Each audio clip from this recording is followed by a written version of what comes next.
Sabi ng ating Pangulong Marcos Jr.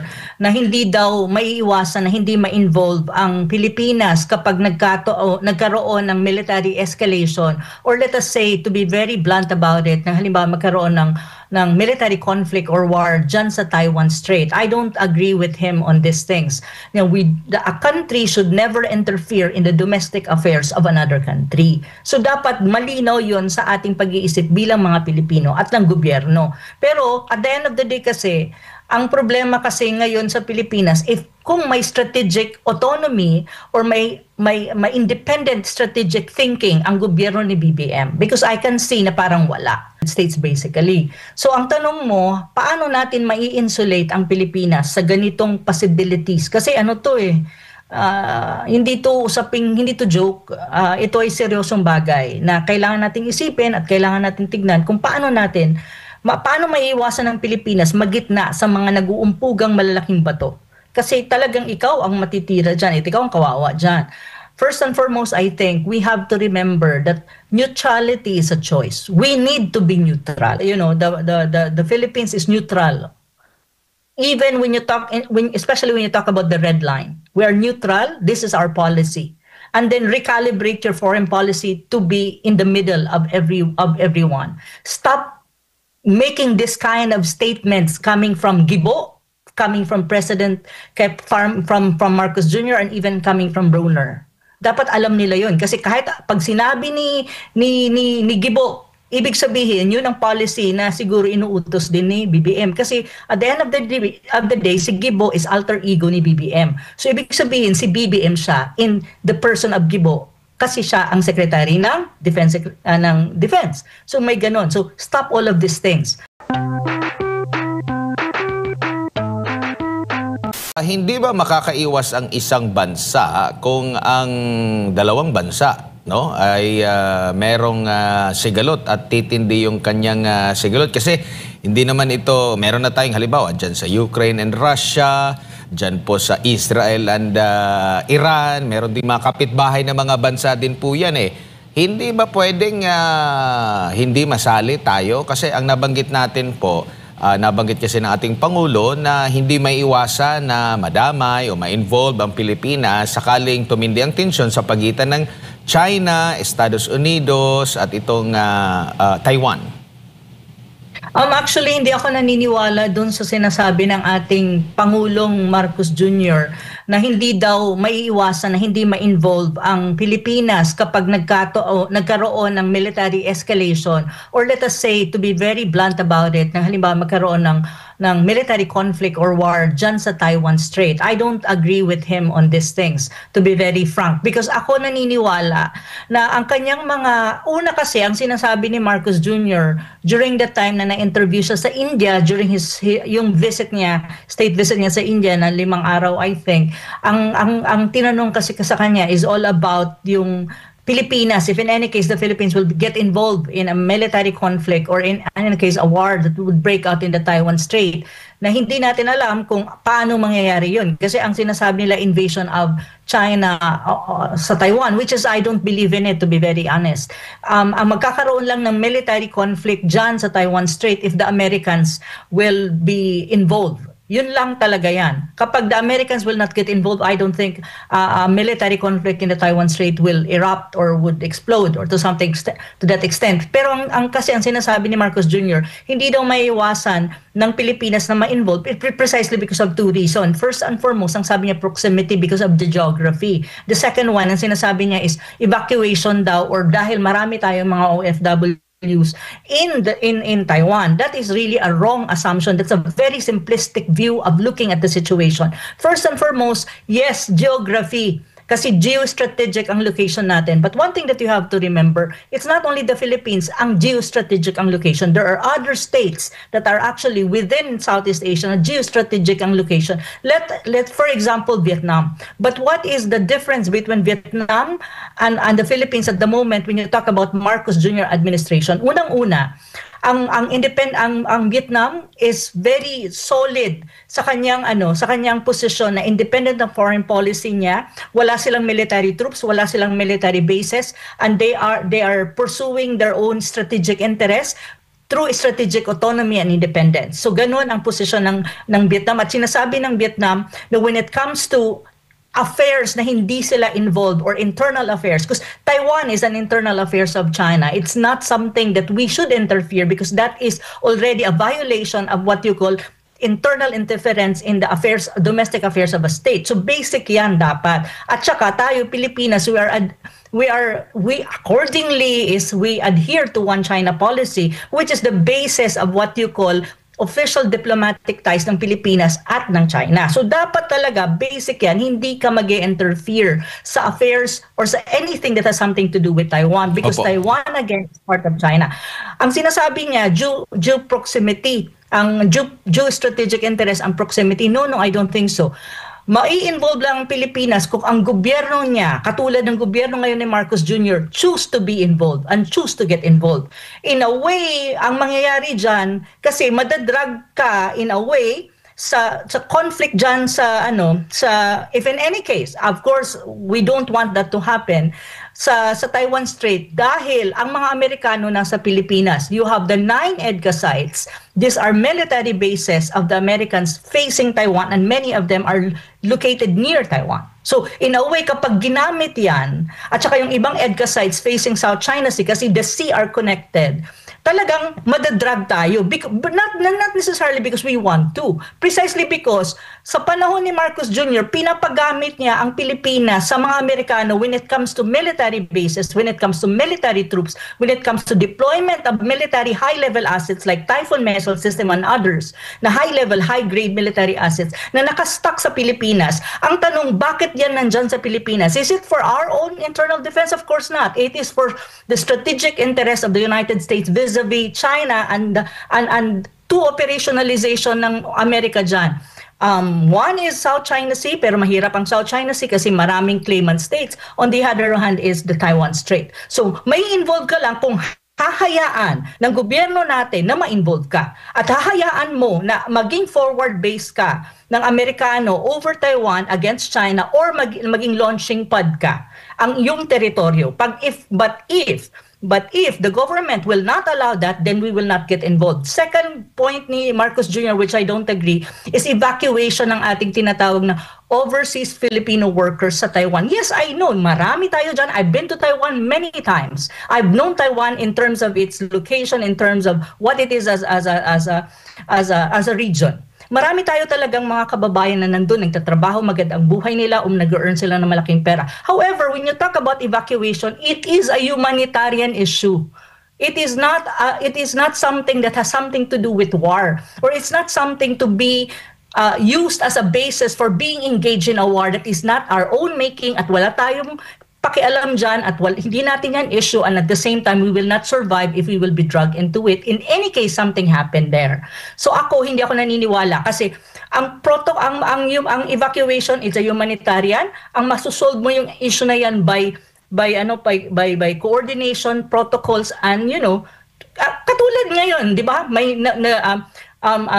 what happened in Ukraine, a war broke out in there. So what we did as a country, kung may mga tao tayo, mga Filipino tayo doon, it's a humanitarian issue. We coordinate with proper authorities para mailabas natin ng mabuti ang ating mga kababayan. Ganon din ang mangyayari dyan if in any case. But of course, God forbid, sana wala, because the whole region will be affected and we will be affected, of course, in many ways. So yun yung sinasabi ko. Kaya hindi ako nag-agree kay Marcos Jr. na sinasabi niya, madadrag ang Pilipinas because of our OFW and our due proximity. It's always a choice. We always have a choice as a country kung magiging neutral tayo sa mga issues na ganito o hindi. Now, the problem with Marcos Jr. is he's not neutral.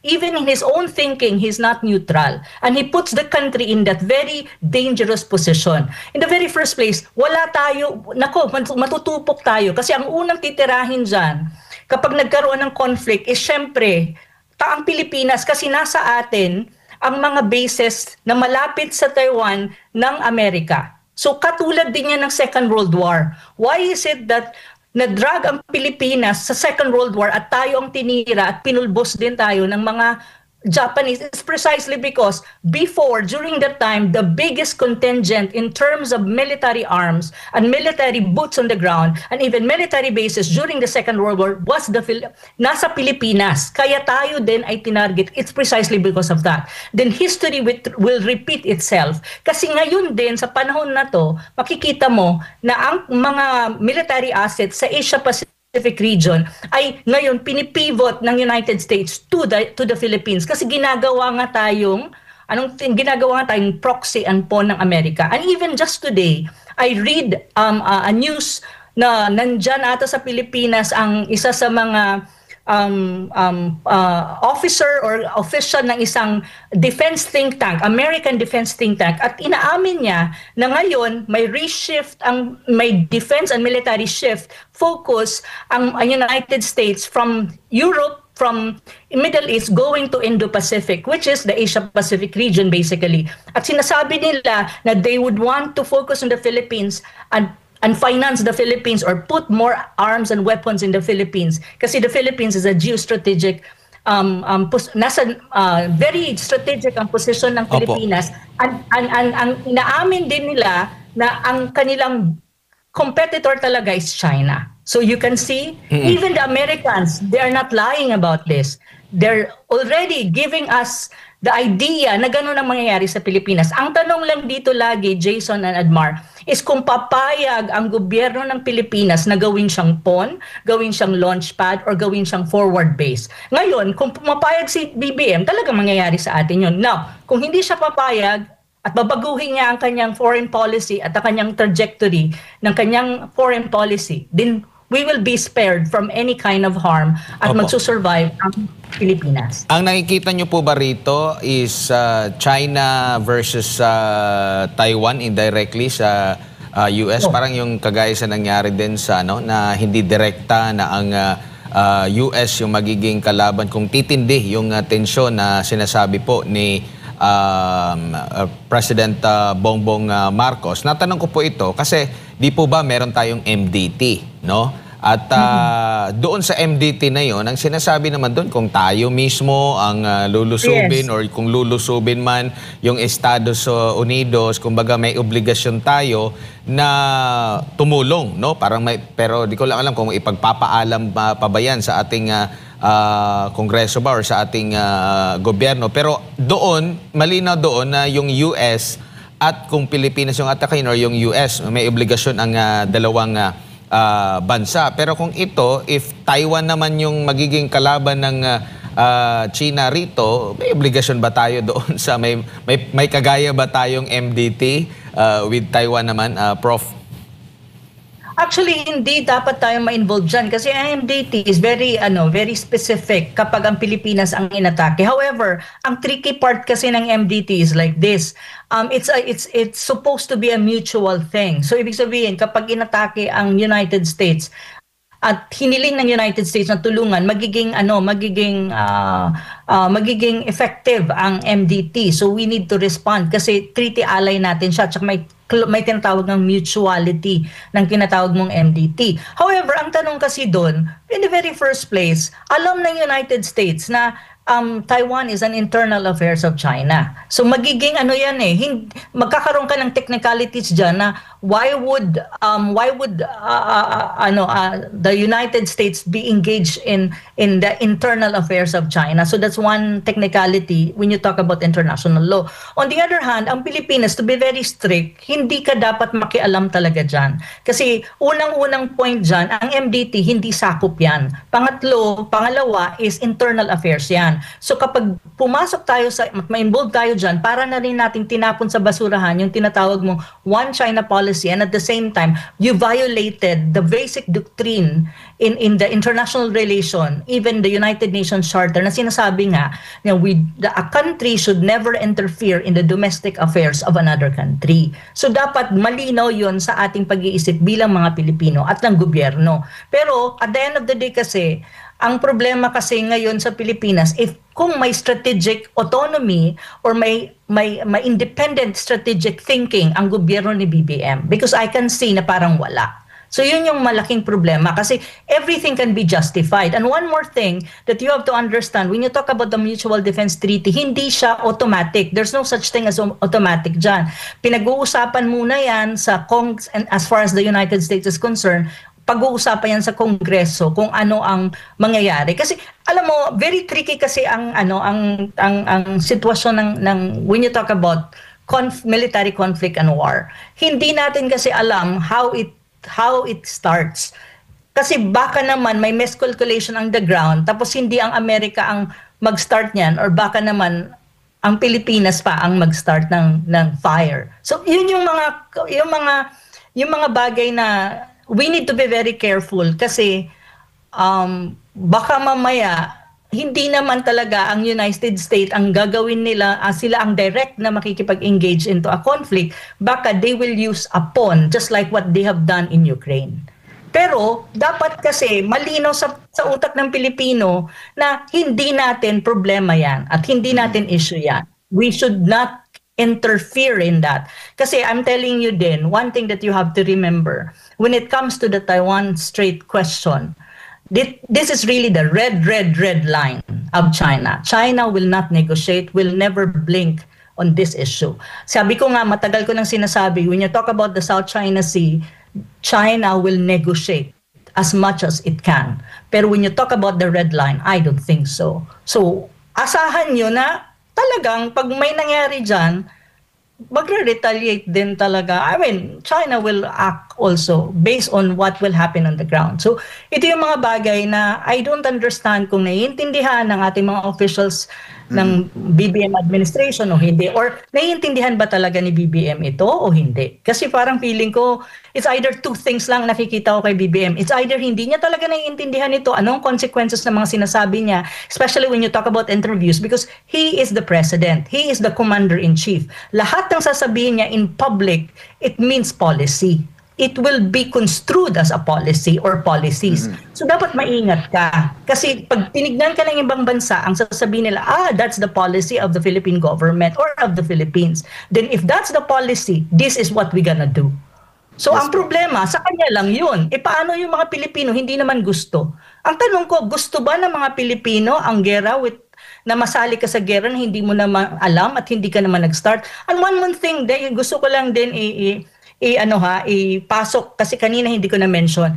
Ang justification ni BBM is marami tayong OFWs daw na sa Taiwan na nagtatrabaho. One thing that you have to remember, there are other countries in Southeast Asia na marami din mga OFWs, hindi lang Pilipinas.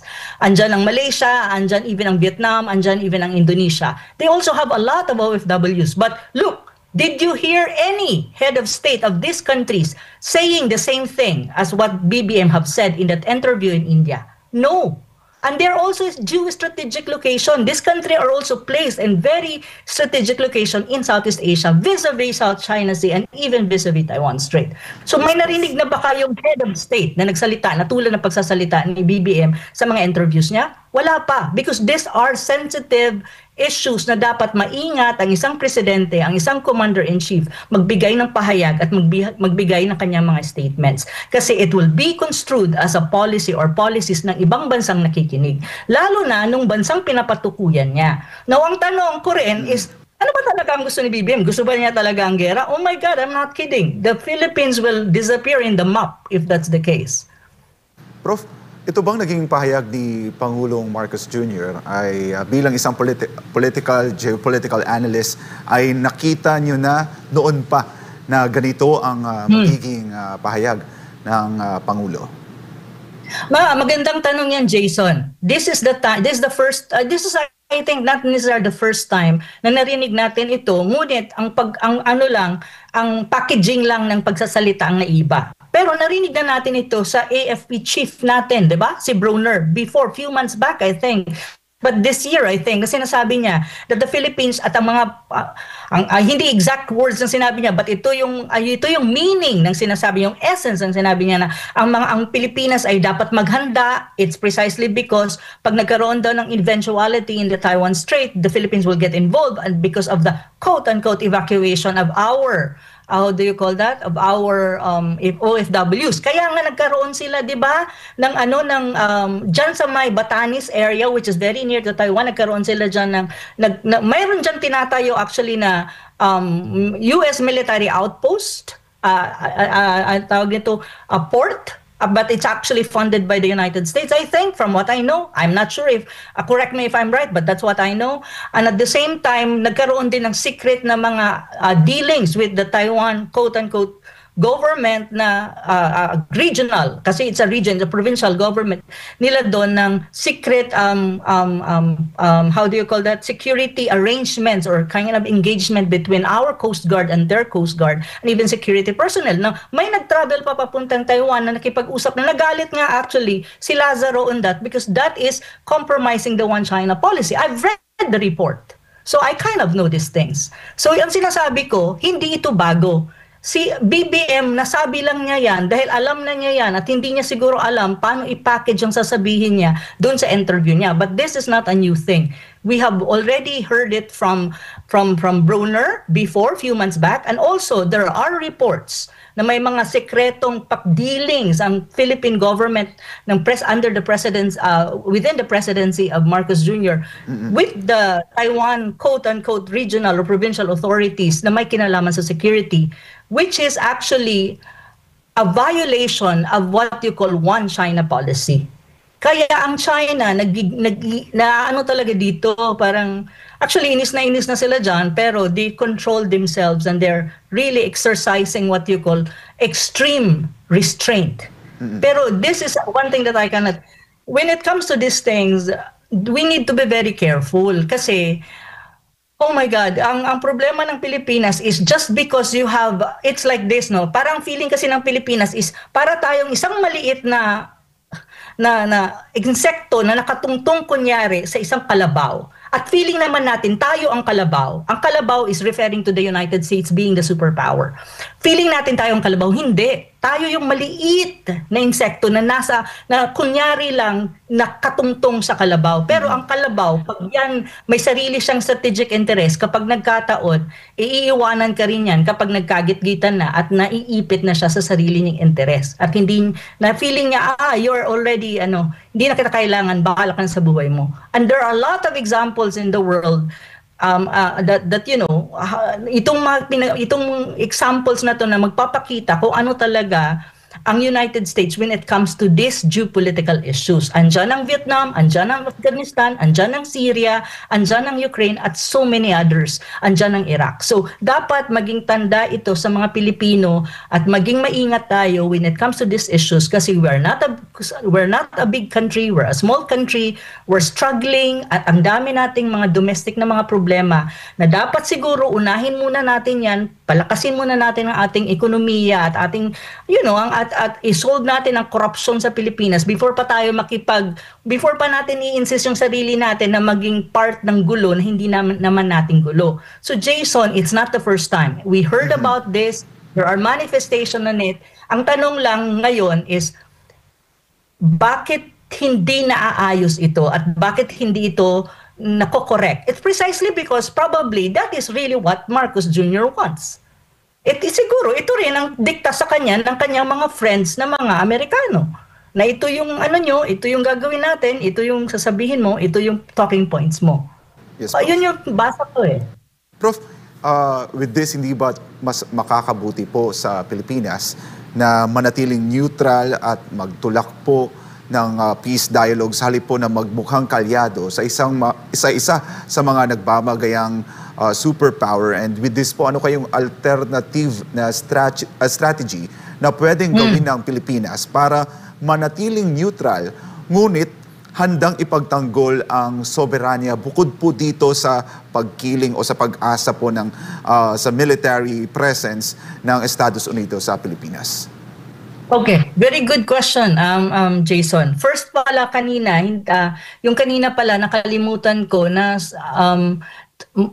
may sinabi din tungkol sa tungkol sa yung not only evacuation at yung deployment din ata ng mga military assets sa Pilipinas is connected to the fact na tayo naigigit na sa tinatawag mong great power or major power rivalry in the Asia Pacific. Ang involved diyan ay ang China, ang United States basically.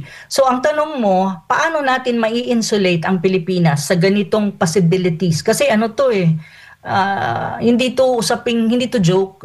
Ito ay seryosong bagay na kailangan nating isipin at kailangan nating tignan kung paano maiiwasan ng Pilipinas magitna sa mga nag-uumpugang malalaking bato. Kasi talagang ikaw ang matitira dyan, ikaw ang kawawa dyan. First and foremost, I think we have to remember that neutrality is a choice. We need to be neutral. So how are you gonna operationalize yung pagiging neutral mo? First and foremost, stop the deployment of military assets, high-level military assets of the Americans on Philippine soil. That's one thing. Pangalawa, recalibrate what you call EDCA sites. Delikado yan. Third is yung tinatawag mong military boots on the ground. Dapat i-review mo yung BFA, review the MDT, review all of this of these military agreements and defense agreements with the United States. Then talk to China and tell China the Philippines is neutral. Even especially when you talk about the red line, we are neutral. This is our policy. And then recalibrate your foreign policy to be in the middle of everyone. Stop making this kind of statements coming from Gibo, coming from President, from Marcos Jr. and even coming from Brunner. Dapat alam nila yun. Kasi kahit pag sinabi ni Gibo, ibig sabihin, yun ang policy na siguro inuutos din ni BBM. Kasi at the end of the day, si Gibo is alter ego ni BBM. So ibig sabihin, si BBM siya in the person of Gibo kasi siya ang secretary ng defense. So may ganon. So stop all of these things. And also, one thing that you have to remember, there is a shift in the focus ng AFP right now. Ang sabi nila, hindi na daw internal defense and internal ang kanilang focus kundi external defense na. Ang tanong ko sa kanya, ano at sino ang kaaway ng Pilipinas para magkaroon ka ng focus on external defense rather than internal defense na in the Philippines, we have the NPAs still. Andyan pa yung mga NPAs, andyan pa yung ang longest insurgents sa Pilipinas. At yun dapat ang tutukan mo kasi yan ay nagkakos ng problema sa peace and order all across the country. Pero nilipat nila, naging external defense. Ang tanong, why? Sino ba ang tinuturing na kaaway ng Pilipinas kaya magkakaroon ka ng external defense? Dalawa lang yan. It's either you consider China for that external defense or not, or external defense precisely because you're dragging the country to any kind of military conflict in the region being orchestrated by the United States. So yun. Isa yun sa mga signs kung bakit nagkaroon ng pivot to external defense. So ito yung mga bagay na dapat baguhin, ilagay sa tamang direksyon ng gobyerno at lalo na ni BBM. Kasi si BBM ang sole author at saka architect ng foreign policy. Kung pwede ko lang may advocate na, alam mo yon, cut down on all of this defense, military, how do you call that? Too much of it with the NATO allies. Kasi ang problema, hindi lang naman with the United States. Karamihan ng ginagawa ng Pilipinas is forging some kind of defense and military agreements na ang kalalabasan niyan is more on militarization of the Philippines by other countries, especially NATO allies and the United States, na hindi ko maintindihan, why do you have to focus on that when there are other things na dapat mong i-focus? I think you need to recalibrate that. Kung hindi naman kailangan, kasi at this time, to be frank, these are not deterrents. If the Philippines, the ultimate deterrence when you talk about geopolitics and when you talk about military conflict is nuclear power. When you talk about nuclear arm or nuclear military capacity, yun yung ultimate deterrent. Kaya nga countries like Iran, North Korea, they have that. It's precisely because that's the ultimate deterrent. But trying to have, like for example, asking United States or welcoming United States to deploy all of this military assets in the United States is not a deterrent at all. it's not even we will not be at par with a country like China if that's what you want to. Kasi gina-justify ni Gibo na deterrent siya, pero it's not really. So ang aking suggestion diyan is reduce on this or recalibrate all of these things, focus on economy, focus on diversifying partnership, not just not too much on NATO allies, but countries in the region. Cooperation, military, defense, cooperation with the region, but not alliance. Because alliance is too tight. So yun yung mga bagay na dapat siguro isipin ng ating gobyerno.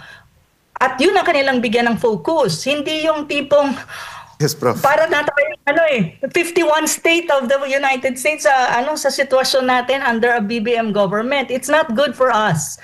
In the long run, it's not good. But ang problema nga, ang lakas-lakas natin when it comes to this defense, pinapagamit natin ang Pilipinas sa Amerika. Pero when you talk about the economy, the Americans are not putting money for our economy.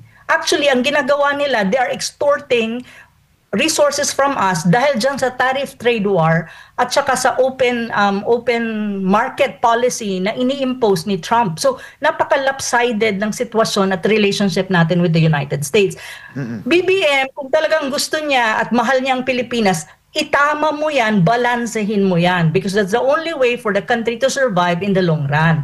3 years pa siya sa opisina niya at 3 years pa tayong we will always be on the edge kapag ganito ang sitwasyon. Yes, Yeah. Prof. Prof, you've mentioned something, a word po na balanse. So, posible po ba na mabalanse po ng pamahalaan ng relasyon ito between China and the US nang hindi nasasakripisyo yung pabansang kalayaan at ekonomiya ng bansa? And a follow-up question, kung meron po ba from the previous administration na kanilang na i-practice o na ipatupad itong independent foreign policy effectively na pwede pong ma-copy-paste, pwedeng maggaya ni Pangulong Bongbong Marcos? Okay, very good question again, Jason. First and foremost, kung pwede, under a BBM government, ang tinatawag mong balanced foreign policy, neutral foreign policy, and independent foreign policy. To be honest with you, it's a decision that Marcos Jr. has to make.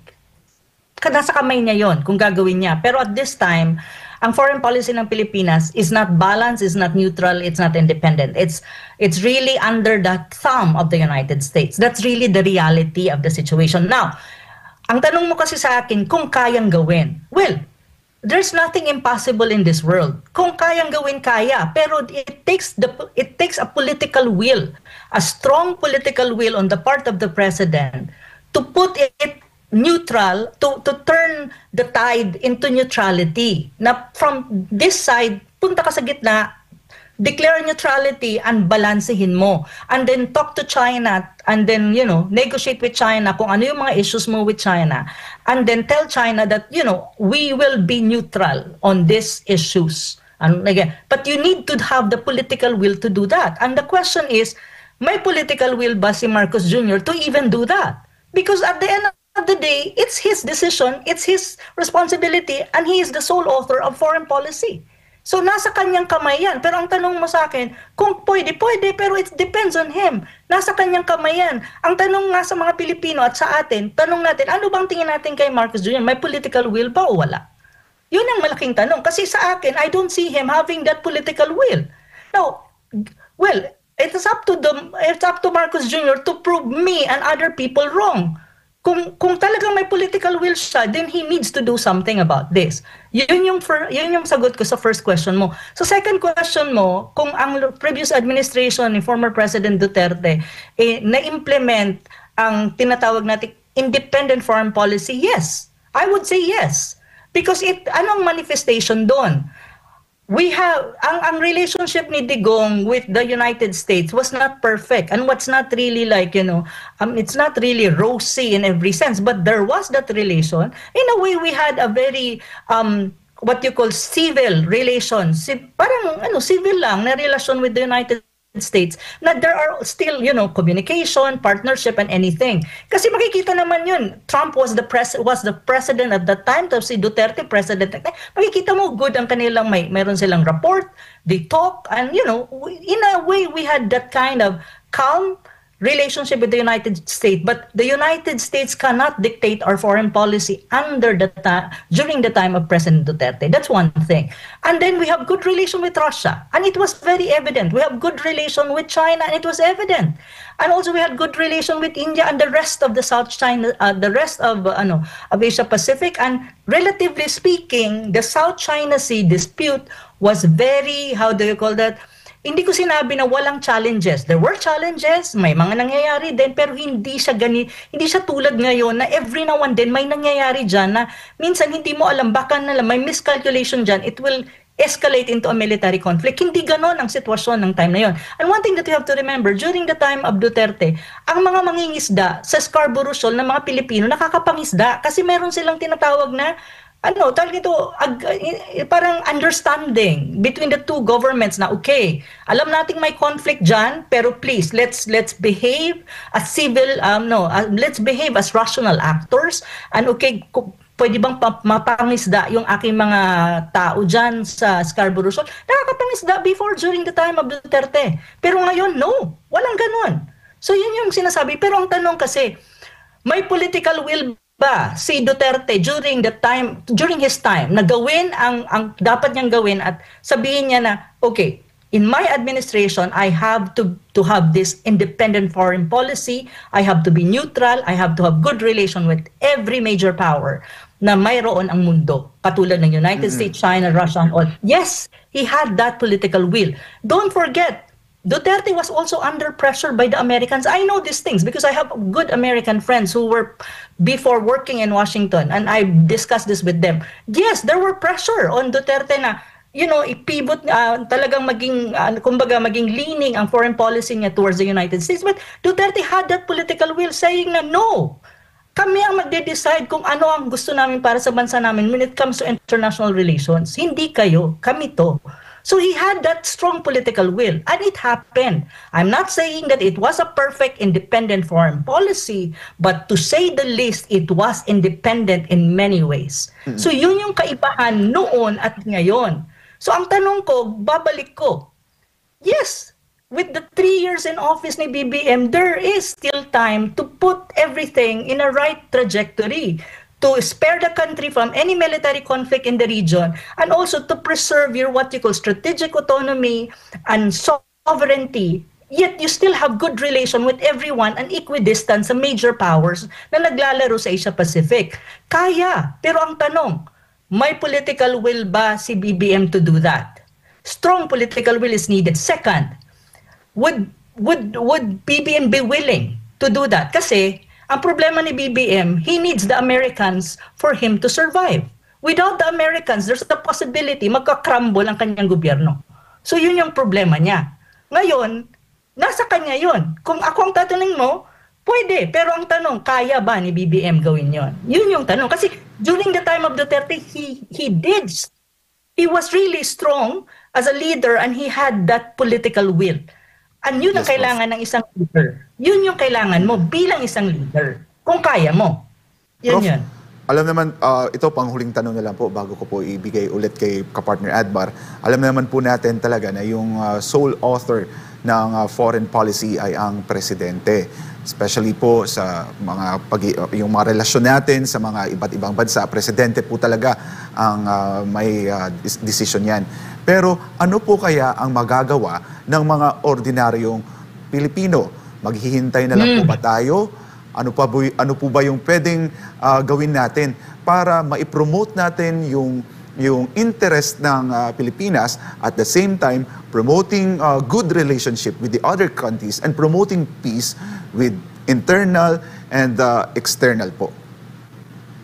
Well, malaki ang ginagampanan ng ating mga kababayan at tayo mga Pilipino kung paano ma-shape up ang gobyerno sa tamang landas. Una, we need to make them accountable. We need to demand accountability. Kasi at the end of the day, si BBM, nanalo siya, it's because of us.